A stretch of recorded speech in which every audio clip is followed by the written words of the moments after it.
مسلم league نون نے MQM سے ملاقاتیں کی اور پھر جمعیت علماء اسلام کے تعاون کی مدد سے سندھ میں بھی اپنے سیاسی کامیابیاں حاصل کرنے کی کوشش کر رہی ہے، لیکن پیپلز پارٹی کے رہنما عاجز دھامڑا نے اس حوالے سے ایک بڑی اہم بات کی ہے اور وہ مسلم لیگ نون کے سندھ میں رہنماؤں سے متعلق۔ مجھے تو یوں لگتا ہے کہ آئندہ پیشی پر نواز شریف صاحب کو وہ 50 روپے جو اسٹامپ پیپر کے لیے تھے ان سے وہ بھی واپس کر دیے جائیں گے، کیونکہ یہ 50 روپے بھی آپ رکھ لیں کیونکہ ہمارے لاڈلے ہیں۔ دانیال عزیز کو راضی کر لیں، آپ اپنے سابق پرائم منسٹر صاحب کو راضی کر دیں، آپ اپنے سابق وزیر خزانہ کو راضی کر لیں، اپنی پارٹی کو مضبوط کر کے پھر اتحادی بنائیں، پھر پیپلز پارٹی کا تھرڈ اسٹیپ آتا ہے مقابلہ کرنے کے لیے۔ کہیں ایسا نہ ہو کہ آپ ڈاکوؤں کو شامل کرتے کرتے اپنی وقتیں گراتے جائیں، اور ہم سے بھی مسلم لیگ نون کے لوگ رابطے میں ہیں، مگر میں ڈسکلوز نہیں کرنا چاہتا۔ خورم دستگیر صاحب، نون لیگ کے لیے کہا جاتا ہے کہ اس کو فکر صرف پنجاب کی ہوتی ہے، سندھ اور بلوچستان کی نہیں ہے، اور پھر مفتاح اسماعیل صاحب آپ کی پارٹی کے ایک اہم رکن تھے، ان کو بھی آپ کی قیادت کی طرف سے بڑی تنقید کا نشانہ بنایا گیا، وہ متحرک نہیں رہے، مسلم لیگ نون کا اب حصہ نہیں ہے اس وقت۔ تو پھر کیا کرے گی سندھ میں مسلم لیگ نون؟ کس کے بل بوتے پہ وہاں پر سیاست کرے گی اور انتخابی کامیابی حاصل کرے گی، جب پیپلز پارٹی کے رہنما یہ کہہ رہے ہیں کہ آپ کے کچھ لوگ جو وہاں موجود ہیں وہ بھی شاید پیپلز پارٹی جوائن کر لیں؟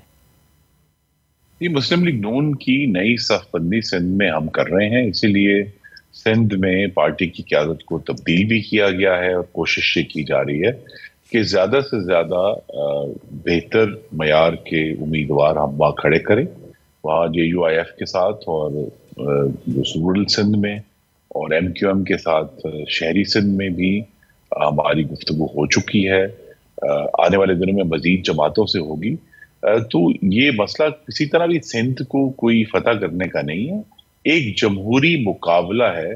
جو ہم نے پورے ملک میں کرنا ہے، سندھ میں بھی کرنا ہے، بلوچستان میں بھی کرنا ہے، خیبر پختونخوا میں کرنا ہے اور پنجاب میں کرنا ہے، اسی طرح جس طرح پاکستان پیپلز پارٹی نے پنجاب میں ہمارے ساتھ مقابلہ کرنا ہے۔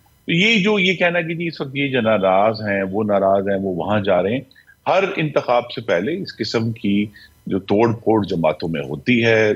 لوگ چھوڑ کر جاتے ہیں، لوگ نئے آتے ہیں، لیکن اصل ایشو یہی ہے کہ محمد نواز شریف کی واپسی کے بعد مسلم لیگ نون ہر طرح سے متحد ہے اور فوکسڈ ہے کہ ہمیں کس طرح پاکستان کو آگے لے کر جانا ہے، اور اسی لیے وقت سے پہلے جو ہے جس پارٹی پر الزام تھا کہ وہ صرف پنجاب تک فوکسڈ ہے، ہم نے دوسرے صوبوں میں جا کر دوسری جماعتوں سے بات کی ہے، اور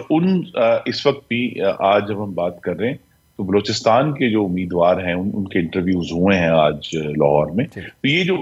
تمام صوبوں میں جو سیاسی ایکٹیویٹی ہے وہ اسی لیے ہے تاکہ جماعت مضبوط ہو۔ یہ تو اب سیاسی تاریخ گواہ ہے کہ لین دین کے بغیر سیاسی اتحاد بنتے نہیں ہیں، ملک کی بہتری اولین ترجیح نہیں ہوتی بلکہ آپس میں بھی لین دین ہوتا ہے۔ MQM اور جمعیت علماء اسلام فیض سے